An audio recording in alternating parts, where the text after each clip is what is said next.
Judges 9 through 11, Psalm 17, and Luke 23. Now Abimelech, the son of Jerubbaal, went to Shechem to his mother's relatives and said to them and to the whole clan of his mother's family, "Say in the ears of all the leaders of Shechem, which is better for you, that all 70 of the sons of Jerubbaal rule over you, or that one rule over you. Remember also that I am your bone and your flesh." And his mother's relatives spoke all these words on his behalf in the ears of all the leaders of Shechem, and their hearts inclined to follow Abimelech. For they said, "He is our brother." And they gave him 70 pieces of silver out of the house of Baal-berith, with which Abimelech hired worthless and reckless fellows who followed him. And he went to his father's house at Ophrah and killed his brothers, the sons of Jerubbaal, 70 men on one stone. But Jotham, the youngest son of Jerubbaal, was left, for he hid himself. And all the leaders of Shechem came together, and all Beth Millo, and they went and made Abimelech king by the oak of the pillar of Shechem. When it was told to Jotham, he went and stood on top of Mount Gerizim and cried aloud and said to them, "Listen to me, you leaders of Shechem, that God may listen to you. The trees once went out to anoint a king over them, and they said to the olive tree, 'Reign over us.' But the olive tree said to them, 'Shall I leave my abundance by which gods and men are honored, and go hold sway over the trees?' And the trees said to the fig tree, 'You come and reign over us.' But the fig tree said to them, 'Shall I leave my sweetness and my good fruit and go hold sway over the trees?' And the tree said to the vine, 'You come and reign over us.' But the vine said to them, 'Shall I leave my wine that cheers God and men and go hold sway over the trees?' Then all the trees said to the bramble, 'You come and reign over us.' And the bramble said to the trees, 'If in good faith you are anointing me king over you, then come and take refuge in my shade. But if not, let fire come out of the bramble and devour the cedars of Lebanon. Now, therefore, if you have acted in good faith and integrity when you made Abimelech king, and if you have dealt well with Jerubbaal and his house, and have done to him as his deeds deserved, for my father fought for you and risked his life and delivered you from the hand of Midian, and you have risen up against my father's house this day, and have killed his sons, 70 men on one stone, and have made Abimelech, the son of his female servant, king over the leaders of Shechem, because he is your relative. If you then have acted in good faith and integrity with Jerubbaal and with his house this day, then rejoice in Abimelech, and let him also rejoice in you. But if not, let fire come out from Abimelech and devour the leaders of Shechem and Beth Millo, and let fire come out from the leaders of Shechem and from Beth Millo and devour Abimelech." And Jotham ran away and fled and went to Beer and lived there because of Abimelech his brother. Abimelech ruled over Israel 3 years, and God sent an evil spirit between Abimelech and the leaders of Shechem, and the leaders of Shechem dealt treacherously with Abimelech, that the violence done to the 70 sons of Jerubbaal might come, and their blood be laid upon Abimelech their brother, who killed them, and on the men of Shechem, who strengthened his hands to kill his brothers.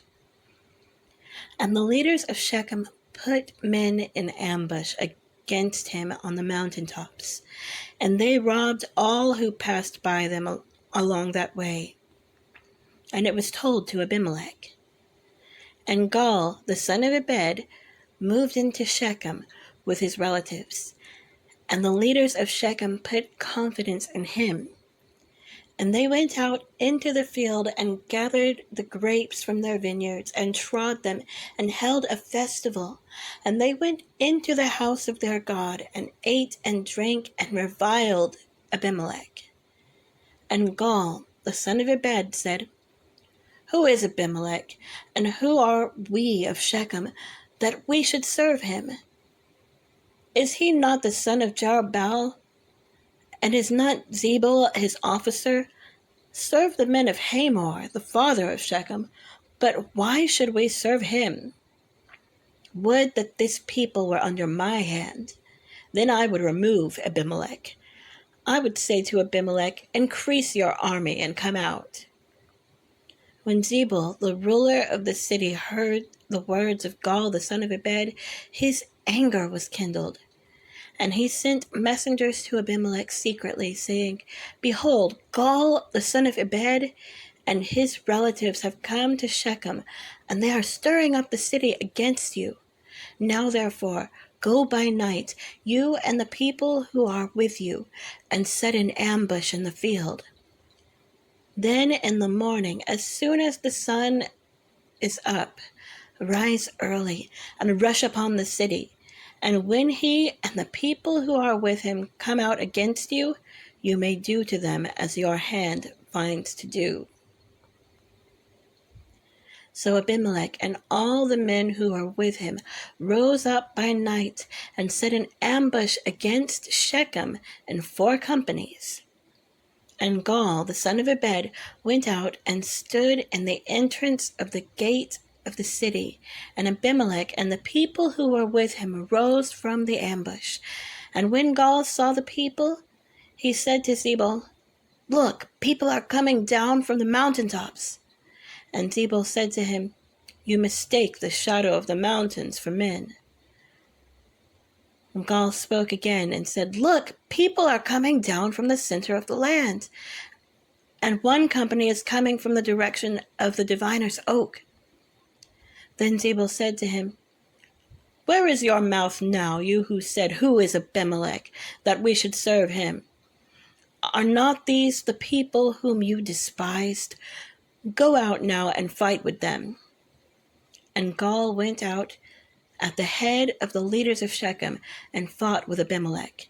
And Abimelech chased him, and he fled before him. And many fell wounded up to the entrance of the gate. And Abimelech lived at Arumah, and Zebul drove out Gaal and his relatives, so that they could not dwell at Shechem. On the following day, the people went out into the field, and Abimelech was told. He took his people and divided them into 3 companies, and set an ambush in the fields. And he looked and saw the people coming out of the city. So he rose against them and killed them. Abimelech and the company that was with him rushed forward and stood at the entrance of the gate of the city, while the 2 companies rushed upon all who were in the field and killed them. And Abimelech fought against the city all that day. He captured the city and killed the people who were in it, and he razed the city and sowed it with salt. When all the leaders of the tower of Shechem heard of it, they entered the stronghold of the house of El-Berith. Abimelech was told that all the leaders of the tower of Shechem were gathered together, and Abimelech went up to Mount Zalmon, he and all the people who were with him. And Abimelech took an axe in his hand and cut down a bundle of brushwood, and took it up and laid it on his shoulder. And he said to the men who were with him, "What you have seen me do, hurry and do as I have done." So every one of the people cut down his bundle, and following Abimelech, put it against the stronghold.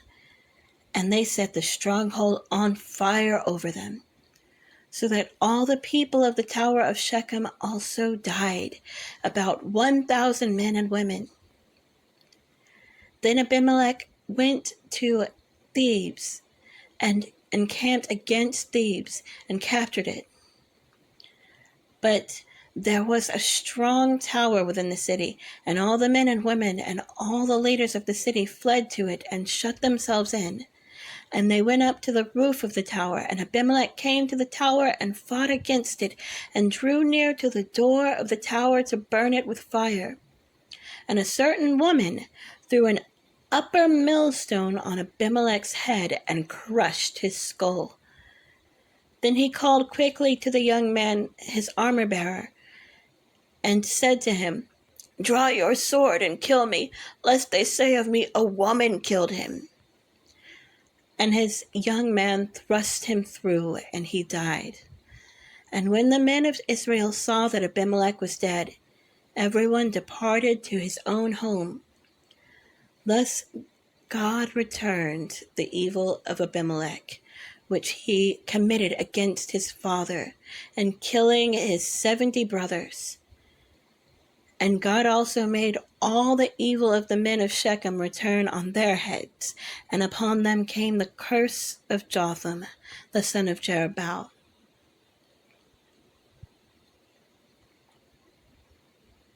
Judges 10.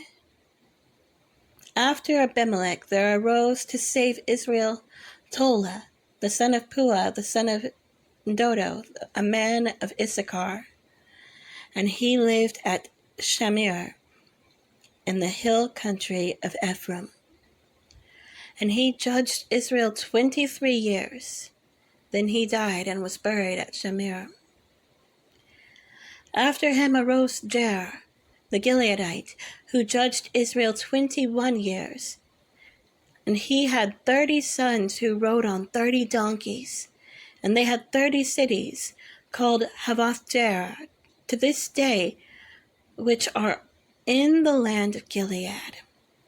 And Jair died and was buried in Camon. The people of Israel again did what was evil in the sight of the Lord, and served the Baals and the Ashtaroths, the gods of Syria, the gods of Sidon, the gods of Moab, the gods of the Ammonites, and the gods of the Philistines. And they forsook the Lord and did not serve him. So the anger of the Lord was kindled against Israel, and he sold them into the hand of the Philistines and into the hand of the Ammonites.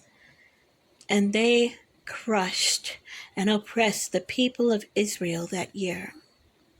For 18 years they oppressed all the people of Israel who were beyond the Jordan in the land of the Amorites, which is in Gilead.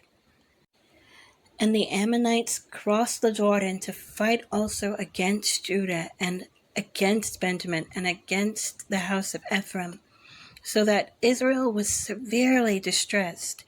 And the people of Israel cried out to the Lord, saying, "We have sinned against you because we have forsaken our God and have served the Baals." And the Lord said to the people of Israel, "Did I not save you from the Egyptians, and from the Amorites, and from the Ammonites, and from the Philistines? The Sidonians also, and the Amalekites, and the Maonites oppressed you. And you cried out to me, and I saved you out of their hands. Yet you have forsaken me and served other gods. Therefore I will save you no more. Go and cry out to the gods whom you have chosen. Let them save you in the time of your distress." And the people of Israel said to the Lord, "We have sinned. Do to us whatever seems good to you. Only please deliver us this day." So they put away the foreign gods from among them and served the Lord, and he became impatient over the misery of Israel. Then the Ammonites were called to arms, and they encamped in Gilead. And the people of Israel came together, and they encamped at Mizpah. And the people the leaders of Gilead said one to another, "Who is the man who will begin to fight against the Ammonites? He shall be head over all the inhabitants of Gilead."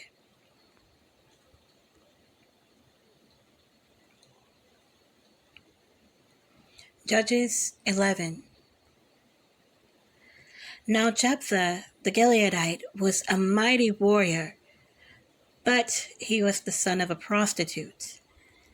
And Gilead was the father of Jephthah, and Gilead's wife also bore him sons. And when his wife's sons grew up, they drove Jephthah out and said to him, "You shall not have an inheritance in our father's house, for you are the son of another woman." Then Jephthah fled from his brothers and lived in the land of Tob. And worthless fellows collected around Jephthah and went out with him. After a time, the Ammonites made war against Israel. And when the Ammonites made war against Israel, the elders of Gilead went to bring Jephthah from the land of Tob. And they said to Jephthah, "Come and be our leader, that we may fight against the Ammonites." But Jephthah said to the elders of Gilead, "Did you not hate me and drive me out of my father's house? Why have you come to me now when you are in distress?" And the elders of Gilead said to Jephthah, "That is why we have turned to you now, that you may go with us and fight against the Ammonites and be our head over all the inhabitants of Gilead." And Jephthah said to the elders of Gilead, "If you bring me home again to fight against the Ammonites, and the Lord gives them over to me, I will be your head." And the elders of Gilead said to Jephthah, "The Lord will be witness between us if we do not do as you say."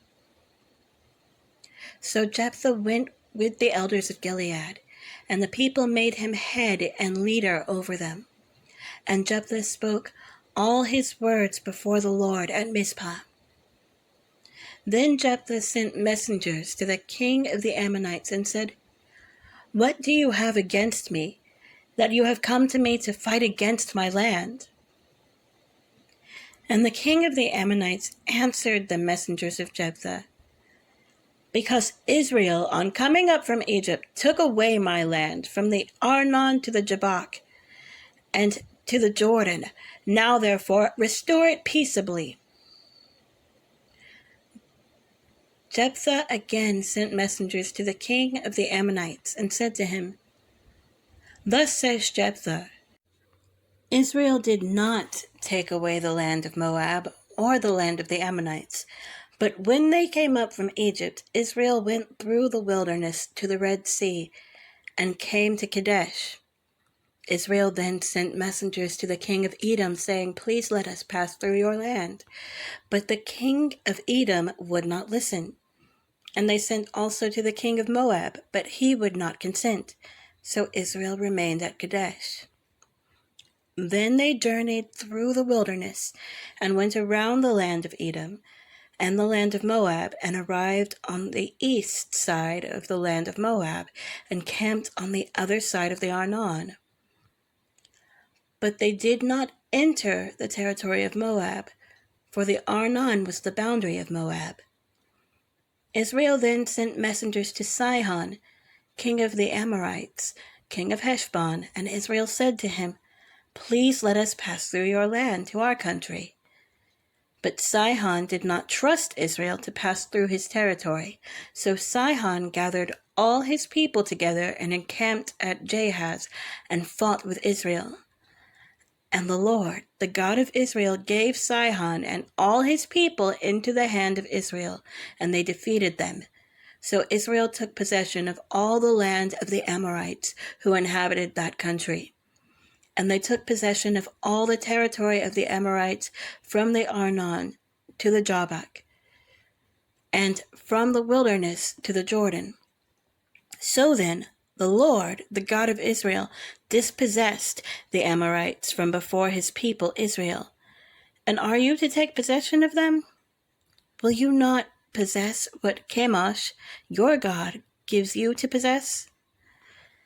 And all that the Lord our God has dispossessed before us, we will possess? Now, are you any better than Balak the son of Zippor, king of Moab? Did he ever contend against Israel, or did he go to war with them?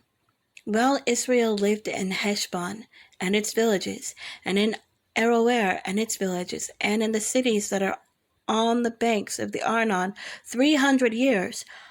Why did you not deliver them within that time? I therefore have not sinned against you, and you do me wrong by making war on me. The Lord, the judge, decide this day between the people of Israel and the people of Ammon. But the king of the Ammonites did not listen to the words of Jephthah that he sent to him. Then the Spirit of the Lord was upon Jephthah, and he passed through Gilead and Manasseh, and passed on to Mizpah of Gilead. And from Mizpah of Gilead he passed on to the Ammonites. And Jephthah made a vow to the Lord, and said, If you will give the Ammonites into my hand, then whatever comes out from the doors of my house to meet me when I return in peace from the Ammonites shall be the Lord's, and I will offer it up for a burnt offering. So Jephthah crossed over to the Ammonites to fight against them, and the Lord gave them into his hand. And he struck them from Aroer to the neighborhood of Minnith, 20 cities, and as far as Abel Keramim, with a great blow. So the Ammonites were subdued before the people of Israel. Then Jephthah came to his home at Mizpah, and behold, his daughter came out to meet him, with tambourines and with dances. She was his only child. Besides her, he had neither son nor daughter. And as soon as he saw her, he tore his clothes and said, Alas, my daughter, you have brought me very low, and you have become the cause of great trouble to me.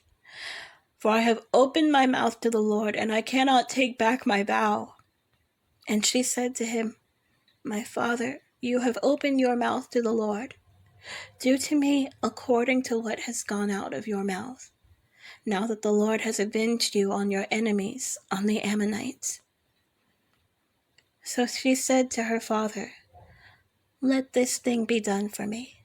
Leave me alone 2 months, that I may go up and down on the mountains and weep for my virginity, I and my companions. So he said, Go. Then he sent her away for 2 months, and she departed, she and her companions, and wept for her virginity on the mountains. And at the end of 2 months, she returned to her father, who did with her according to his vow that he had made. She had never known a man, and it became a custom in Israel that the daughters of Israel went year by year to lament the daughter of Jephthah, the Gileadite, 4 days in the year. Psalm 17, a prayer of David.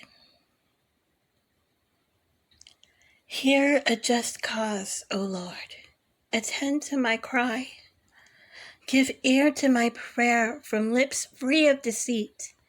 From your presence let my vindication come. Let your eyes behold the right. You have tried my heart. You have visited me by night. You have tested me, and you will find nothing. I have purposed that my mouth will not transgress. With regard to the works of man, by the way of your lips, I have avoided the ways of the violent. My steps have held fast to your paths. My feet have not slipped. I call upon you, for you will answer me, O God. Incline your ear to me. Hear my words. Wondrously show your steadfast love, O Savior of those who seek refuge from their adversaries at your right hand. Keep me as the apple of your eye. Hide me in the shadow of your wings from the wicked who do me violence, my deadly enemies who surround me. They close their hearts to pity. With their mouths they speak arrogantly. They have now surrounded our steps. They set their eyes to cast us to the ground. He is like a lion eager to tear, as a young lion lurking in ambush. Arise, O Lord. Confront him, subdue him, deliver my soul from the wicked by your sword, from men by your hand, O Lord, from men of the world whose portion is in this life. You fill their womb with treasure. They are satisfied with children, and they leave their abundance to their infants. As for me, I shall behold your face in righteousness when I awake. I shall be satisfied with your likeness. Luke 23. Then the whole company of them arose and brought him before Pilate. And they began to accuse him, saying, We found this man misleading our nation and forbidding us to give tribute to Caesar, and saying that he himself is Christ, a king. And Pilate asked him, Are you the king of the Jews? And he answered him, You have said so. Then Pilate said to the chief priests and the crowds, I find no guilt in this man. But they were urgent, saying, He stirs up the people, teaching throughout all Judea, from Galilee even to this place. When Pilate heard this, he asked whether the man was a Galilean. And when he learned that he belonged to Herod's jurisdiction, he sent him over to Herod, who was himself in Jerusalem at that time. When Herod saw Jesus, he was very glad, for he had long desired to see him, because he had heard about him and was hoping to see some sign done by him. And he questioned him at length, but he made no answer. The chief priests and the scribes stood by, vehemently accusing him. And Herod with his soldiers treated him with contempt and mocked him. Then, arraying him in splendid clothing, he sent him back to Pilate. And Herod and Pilate became friends with each other that very day, for before this day they had been at enmity with each other. Pilate then called together the chief priests and the rulers and the people, and said to them, You brought me this man as one who was misleading the people.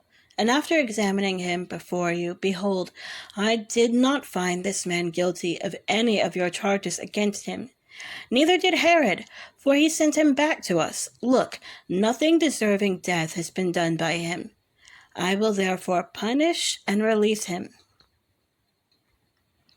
But they all cried out together, Away with this man, and release to us Barabbas, a man who had been thrown into prison for an insurrection started in the city and for murder.